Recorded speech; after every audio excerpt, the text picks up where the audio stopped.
Hi everyone, Peter here from Flow High Performance, and in this presentation we're going to be continuing our video series on the fundamentals of periodization, and this one's going to be on the annual plan.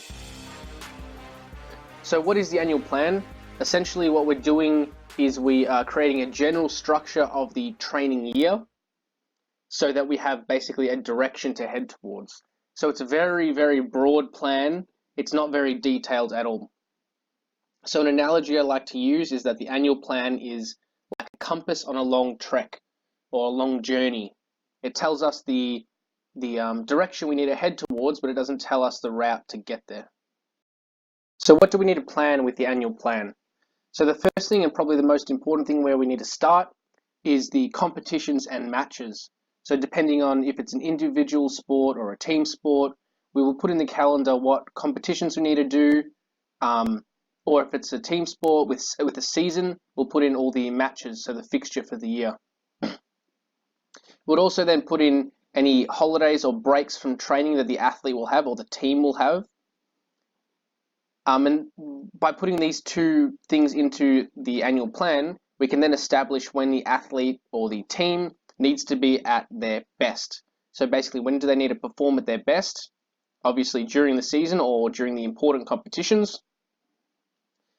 And we can then start getting a general idea of where we need to be throughout the year. We can also plan for testing periods or testing weeks. We can put them into the annual plan so we can test their performance to see where they're at different times of the year.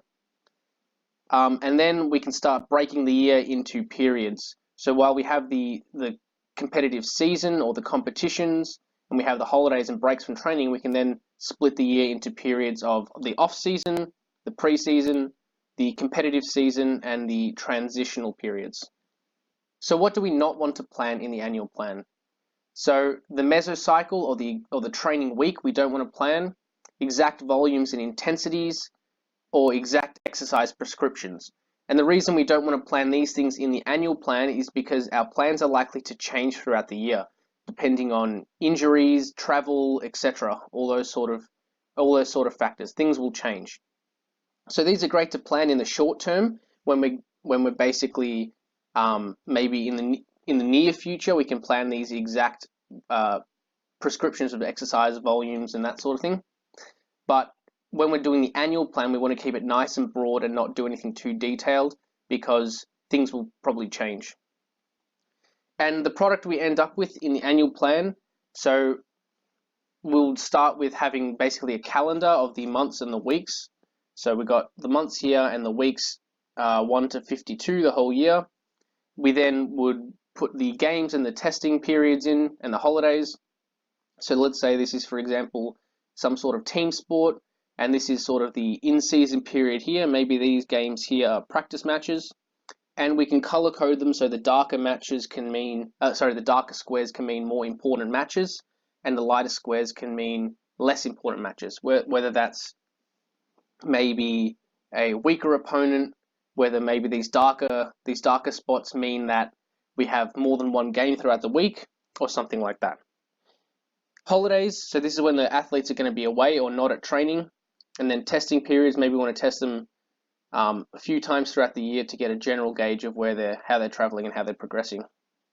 Then we'll split the year into phases. So we'll start here with the in-season period. That's the easiest. This is when it's the competitive season. We'll then have maybe an off-season period after that to give them bodies a rest while they're on holidays. Then we might start pre-season just before the year ends, followed by another small off-season period over the Christmas time. And then we'll get right back into pre-season, and that'll lead into the competitive season again.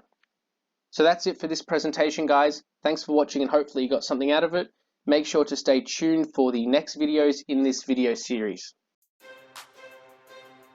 If you're a curious individual who's interested in learning more about sports performance training, you can find Flow High Performance on Facebook and on Instagram. On these platforms, you'll find hundreds of these research infographics, which are the latest research summarized into these easy to understand pictures so that you can stay up to date with the latest research without actually having to go into the journal yourself and reading the entire article.